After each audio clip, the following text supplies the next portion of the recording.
I'm Maria. I'm Melissa, and welcome to Dermal Talks. We were lucky enough to get asked by Dermalist, a product that Maria works with and that I've had a facial with as well, to do an Instagram live. So the following clips are going to be from that. Enjoy! Cue in the intro.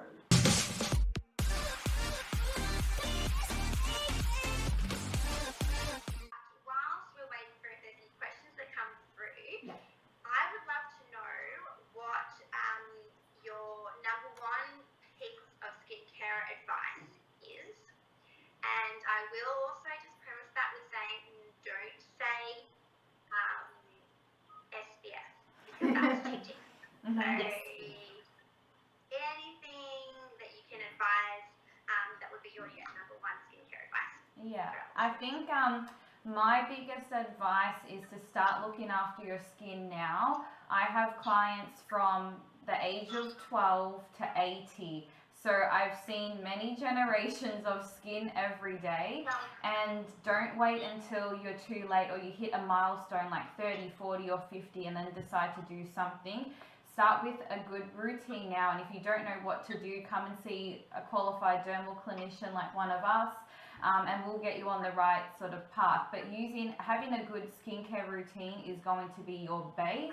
It's sort of like having a good diet. You can't just sort of expect to go to the gym and look amazing. Same with our skin. You need to use home care as well as sort of coming in for treatments as well. And it doesn't have to be a very costly and expensive process. It's just an investment that should be a priority, I guess.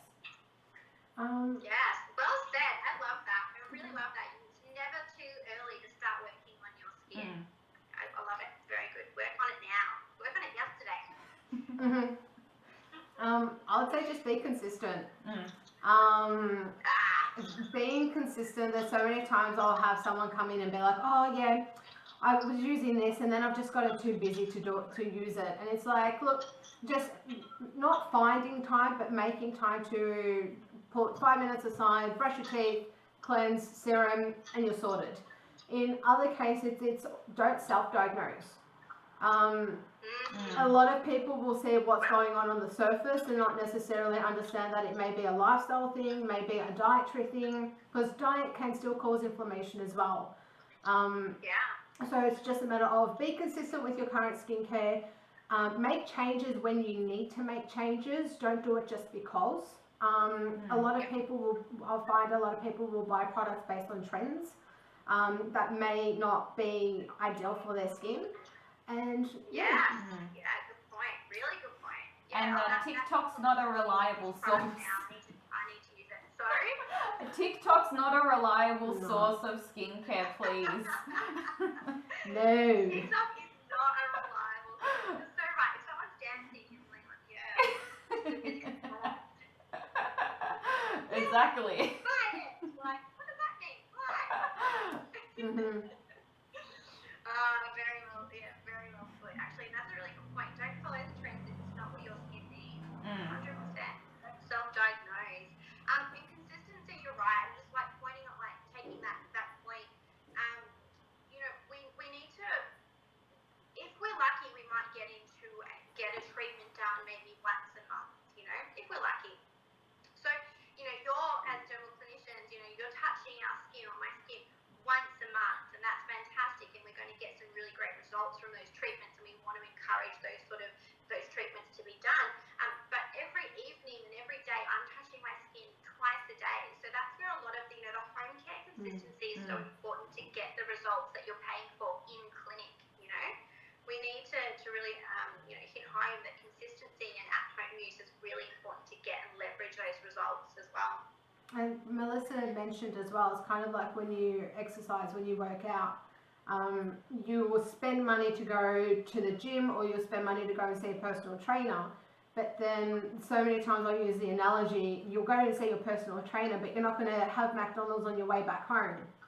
So why would you invest that time and money in seeing someone that can help you with it when you're kind of self-sabotaging by not utilizing what's going to help you and help complement the results?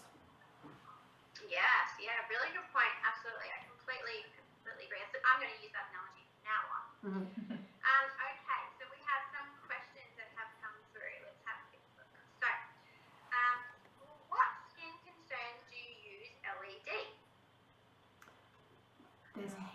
Yeah, I guess it depends on what what. Man, if I could sleep under an LED, I'd Alright, good night, LED, full body. Yeah.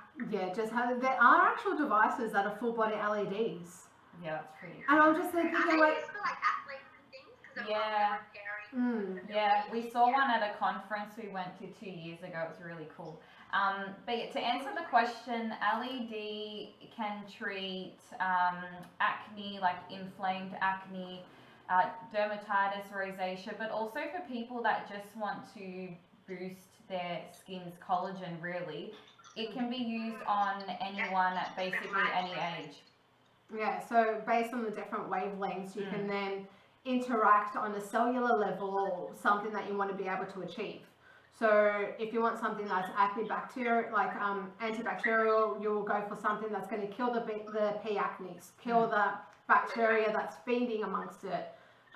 It'll help with healing response, so it'll kind of get the cells excited to work faster to then allow the condition or allow the injury to heal quicker.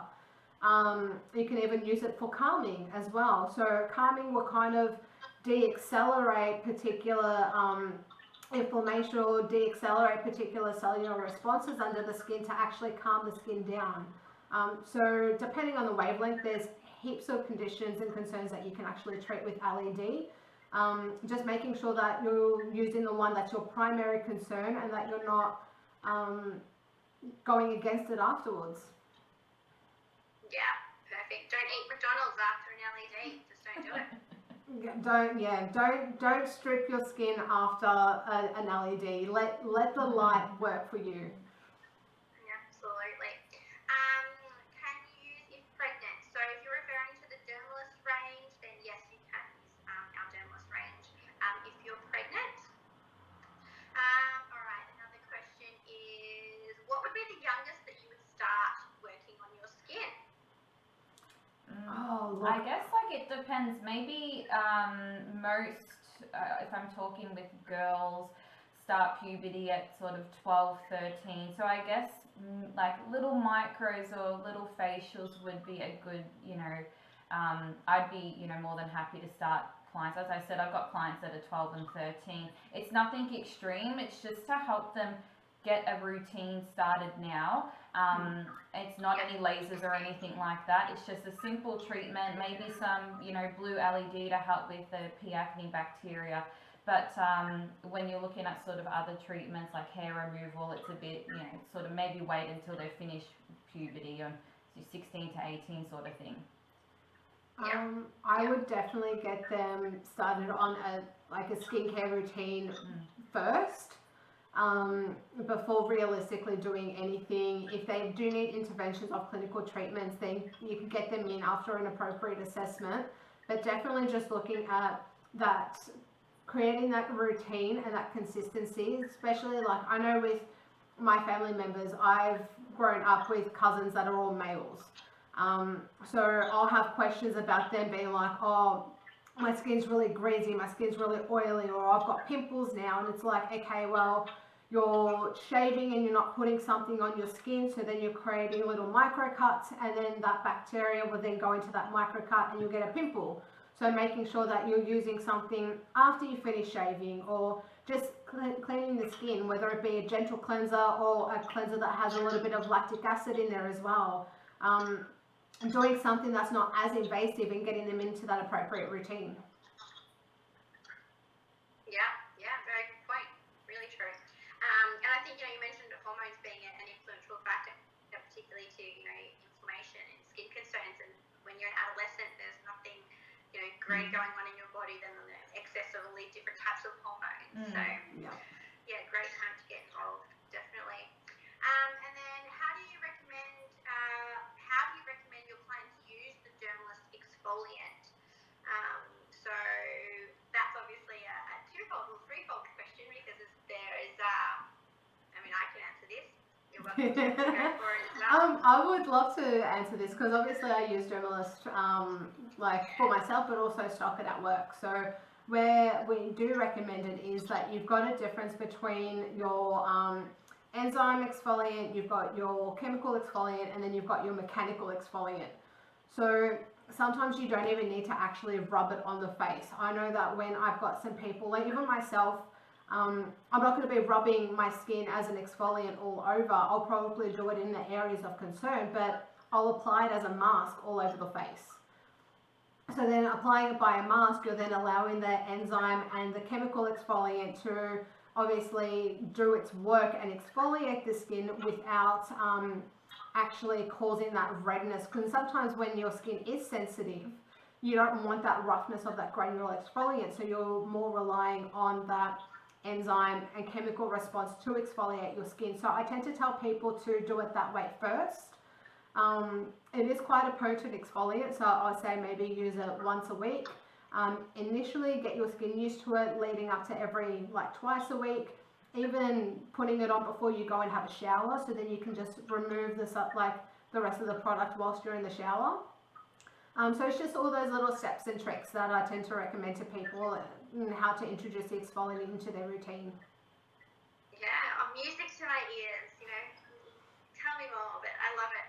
I think that, you know, it's a really good point. The Dermalist exfoliant it's so approachable to all types of skin, or the way that the user of it, because we've got the three modes of action being the mechanical, the chemical, or the enzymatic. So, you know, as a mask or as a gentle roll to get to work the physical beads, you know, it's really applicable to lots of different types of skincare users and skin types as well. So, yes. Yes, very versatile. Wonderful. Definitely. Well, it has been an absolute pleasure having you both on this evening. Thank you so much for getting on our live with us. I've taken you almost for 45 minutes, so thank you so much for that. I really appreciate having you on and your time. And I guess until next time, we will see you soon.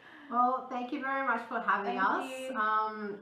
It's definitely been an exciting thrill to be a part of Dermalist and being on your live. I think it's definitely showing that we are somewhat educating and making a difference to people that want to learn a little bit more about clinicians, or wanting to learn a little bit more from like trained professionals and how to look after their skin. So it's a really nice insight that we can see that we're making a good improvement to people and giving them appropriate information. So thank you for having us. Not a problem. Thank you for all that lovely information. And check the girls out also on their channel, Dermal Talks. Dermal Talks on YouTube, and then you're also on Facebook. Yeah, on Facebook as well. And then even on our own social platforms, we tend to do a few behind the scenes, and you tend to see a few treatments being done before they're actually recorded and posted on YouTube. Awesome. Sounds great. All right. Well, thank you again, and we'll speak to you soon. All right. Thank you. Bye. Bye. Everybody. We tend to do a few behind the